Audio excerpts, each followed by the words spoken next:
আমি আজকে আপনাদের বানিয়ে দেখাবো ইন্ডিয়ান স্টাইলে চিকেন মশালা। এই চিকেন মশালা বানাতে আপনার ঘরে থাকা উপকরণ দিয়ে আপনি বানিয়ে নিতে পারেন। এটার জন্য আপনাকে এক্সট্রা কোনো মশলা তৈরি করতে হবে না। বাই দ্য ওয়ে, আমি শাহাদাত, ওয়েলকাম টু ফিউশন ফুড। তো আমি এখানে নিয়ে নিলাম হাফ কিলো চিকেন। চিকেনটাকে মাঝারো সাইজে কেটে নেবেন। এখানে আমি দিয়ে দিলাম হাফ চামচ লবণ, হাফ চামচ হলদে পাউডার এবং হাফ চামচ মরিচের গুঁড়া। এটাকে দিয়ে ভালো করে মিক্স করে নেবেন। তারপরে আমি নিয়ে নিলাম ফ্রাই প্যান। এটাকে আমি ভালো করে আগে হিট করে নিব। তারপরে ঢেলে দেবো এটার মধ্যে তেলটাকে ভালো করে গরম করে নিব।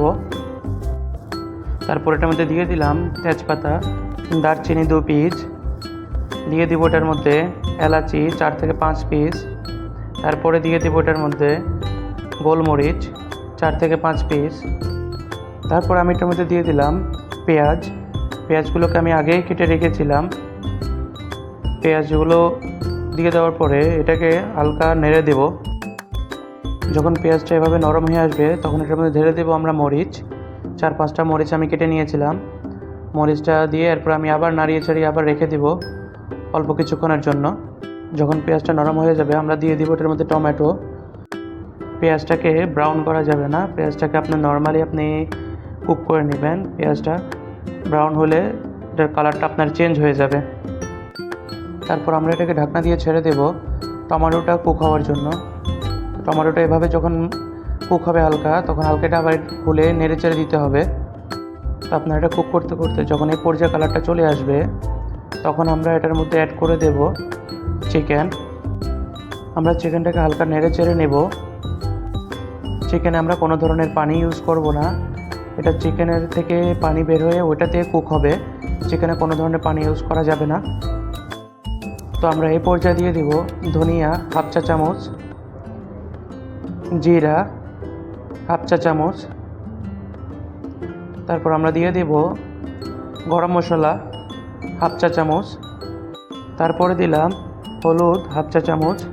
তারপরে দিয়ে দিলাম কাশ্মীরি চিল্লি হাফ চা চামচ। তারপর এটাকে দিয়ে আমরা ভালো করে মশলাটাকে মিক্স করে নেব। তারপর আমরা এটাকে ঢাকনা দিয়ে ঢেকে দেব। তো ঢাকনা ওঠানোর পরে আমাদের চিকেনটা অনেক পরিমাণে পানি ছেড়েছে। এটাকে আবার আমরা হালকা একটু নেড়ে চেড়ে দেব। মিক্স করার পরে আমরা এভাবে আবার ঢাকনা দিয়ে ঢেকে রেখে দেব। আমরা আগুনটাকে একবারে লোতে করে দেব। তো 7 থেকে 8 মিনিট পরে আমরা ঢাকনাটাকে উঠিয়ে আবার চিকেনটাকে একটু নেড়ে চেড়ে দেব। আমাদের আগুনের ফ্লেমটা কিন্তু লোই থাকবে। আমরা আবারও ঢাকনা দিয়ে ঢেকে দিলাম চিকেনটাকে। তো চিকেনটাকে 15 থেকে 16 মিনিট কুক করার পরে আমরা এখন দিয়ে দেব 1 table spoon ginger garlic paste, আদা রসুন বাটা। তারপরে আমরা এটা ভালো করে মিক্স করে নেব চিকেনের সাথে। তো আমাদের এটা মিক্স করা হয়ে গেলে আমরা এটাকে এভাবেই কুক করব আরও 10 মিনিটের মতো। তো আমরা 10 মিনিট কুক করে নিলাম। এখন আমরা এটার মধ্যে দিয়ে দেব চপ করে রাখা ধনিয়া। এটাকে দিয়ে আমরা একটু মিক্স করে নেব। মিক্স করে আবারও একটু কুক করে নেব। তো 2 থেকে 3 মিনিট কুক করার পরে আমাদের চিকেনটা একদমই রেডি সার্ভ করার জন্য। তো আমি এরকম একটা বাটিতে আমার চিকেনটাকে আমি উঠিয়ে নিলাম। আমার চিকেনটা এখন সম্পূর্ণ রেডি। তো আপনারা ঘরে বানিয়ে টেস্ট করে কমেন্ট করবেন যে চিকেনের রেসিপিটা কীরকম হয়েছে। ভিডিওটা ভালো লাগলে লাইক, কমেন্ট এবং শেয়ার করবেন।